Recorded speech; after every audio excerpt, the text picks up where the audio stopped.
మా హక్కు ఏంది? ఆ తర్వాత వరద జలాలు, వరద జలాల మీద మీ హక్కు ఏంది, మా హక్కు ఏంది? మేమేమేమి కట్టుకోవాలనుకుంటున్నాం, మీరేమేమి కట్టాలనుకుంటున్నారు? గోదావరి రివర్ మేనేజ్మెంట్ బోర్డు దగ్గర కూర్చుందాము, మాట్లాడుకుందాము. ఈ ఈ స్టేట్ రీఆర్గనైజేషన్ యాక్ట్ని ఫస్ట్ అధికారులతో చర్చ చేయాలి, ఆ తర్వాత మంత్రులతో చేయాలి, ఆ తర్వాత అపెక్స్ కౌన్సిల్ వేసుకోవడానికి అన్ని రకాల వెసులుబాట్లు చట్టంలోనే కల్పించిండ్రు. మీకు ఇన్ఫ్లుయెన్స్ ఉంది కదా, డైరెక్ట్ పైపోతా అంటే ఎట్లా? ప్రతి కేసు సుప్రీంకోర్టు వినదు. Sessions court, district court, high court, తర్వాత సుప్రీంకోర్టు. నువ్వు ఈ సిస్టమ్ అంతా తీసేసి అట్నుంచి వస్తాం మేము కిందికి, మాకు అధికారం ఉంది కాబట్టి, మోడీ మేము చెప్పింది వింటాడు కాబట్టి. న్యాయం అనేది కూడా ఒకటి ఉంటుంది. న్యాయపరంగా మేము కొట్లాడుతున్నాము. మేము మిగతా వాళ్ళలాగా రోడ్ ఎక్కి ఏది పడితే అది మాట్లాడతలేము, కానీ న్యాయపరంగా ఏం కొట్లాడాలనో, ఎవరెవరికి ఇవ్వాలనో మన ఎన్విరాన్మెంట్ అండ్ ఫారెస్ట్లో మేము కంప్లైంట్ చేయడంతో వాళ్ళు పెట్టిన అప్లికేషన్ని తిప్పి పంపినరు. మేము అందరి దగ్గరికి వెళ్తున్నాము, మాకేం బాధ ఉందో చెప్తున్నాము అందరికీ, డాక్టర్ల దగ్గరకు పోయి. ఏది కాదనుకున్నప్పుడు ఏం చేస్తాం, దానికి కూడా ఒక వ్యూహము ఎత్తుగడ ఉంటుంది కదా. వ్యూహం లేకుంటేనే ఇంత దూరం వచ్చినామా? ప్రజల సహకారం లేకుంటేనే కుర్చీ వరకు చేరుకున్నామా? ఈ ప్రభుత్వాన్ని ఏర్పాటు చేసినామా?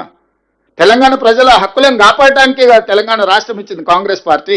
తెలంగాణ రైతుల హక్కులకు అన్యాయం జరుగుతుంటే చూసుకుంటూ కూర్చుంటుందా కాంగ్రెస్ పార్టీ?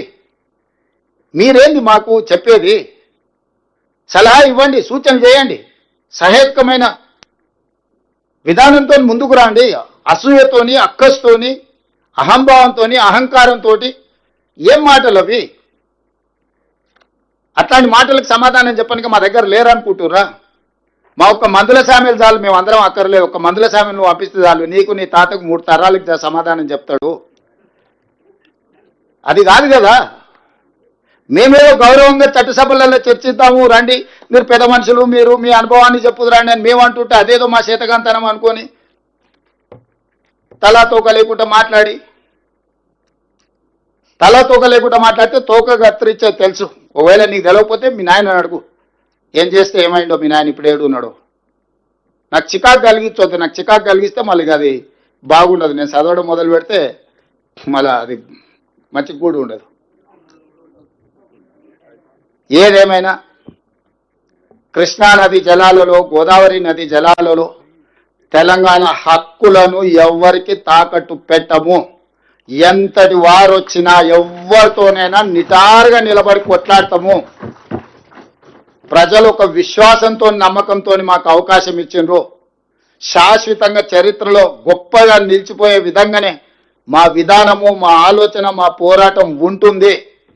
ఎవరి వ్యక్తుల కోసం ప్రజల హక్కులను తాకట్టు పెట్టము. ఎవరు ఎదురుగా ఉన్నా తెలంగాణ ప్రజల హక్కుల విషయంలో దేవుడే వచ్చి ఎదురుగా నిలబడ్డా నిటారుగా నిలబడి కొట్లాడతాము. వ్యక్తులు అనేది మర్చిపోండి.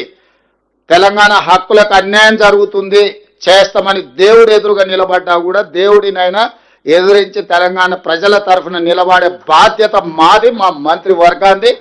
ఎవరు అధైర్యపడాల్సిన పని లేదు. అసూయతోనూ అక్కస్తోనూ ఎవరైనా చిల్లర మాటలు మాట్లాడితే వాళ్ళ నీతి, వాళ్ళ జాతి ప్రజలు గుర్తిస్తారు. ధన్యవాదాలు. గౌరవనీయులు ముఖ్యమంత్రి గారికి, గౌరవనీయులు ఉప ముఖ్యమంత్రి గారికి